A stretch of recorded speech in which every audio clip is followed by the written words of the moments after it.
గారు, liquor scam జలో జరిగినటువంటి అవినీతి మీద కేసులు నమోదు చేసి అరెస్టులు జరుగుతూ ఉన్నాయి. కానీ ఆరోగ్యాన్ని పాడు చేసి కొన్ని వేల మంది మరణానికి కారణమైనటువంటి దాని మీద చర్యలు ఉండబోతున్నాయా? నేను చెప్పా ప్రతి దాని మీద.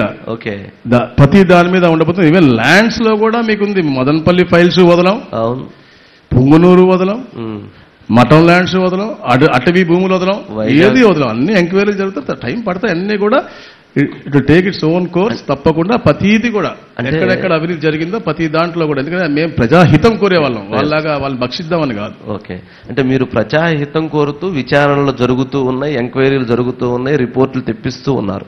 కానీ పబ్లిక్లో కానీ మీ పార్టీ కేడర్లో కానీ ఈ స్లో అండ్ స్టడీని యాక్సెప్ట్ చేయట్లా. తక్షణం యాక్షన్ తీసుకోవాలి. ఇంత ఎవిడెన్స్లు ఉన్నా, ఇంత గొడవ జరిగినా ఎందుకు ఉపేక్షిస్తున్నారు, ఎందుకు నాంచుడు ధోరణితో ఉన్నారు అన్న ప్రశ్నకి ఏం చెప్తారు?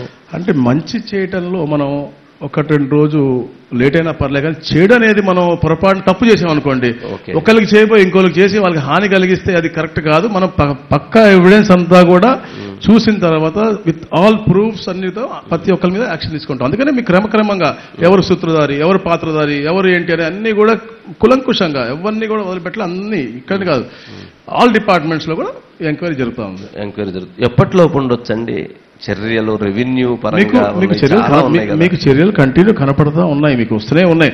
అన్ని ఒకేసారి చేస్తే అది మనం చెప్పాను, మేము వెండిక్టివ్ గవర్నమెంట్ కాదు.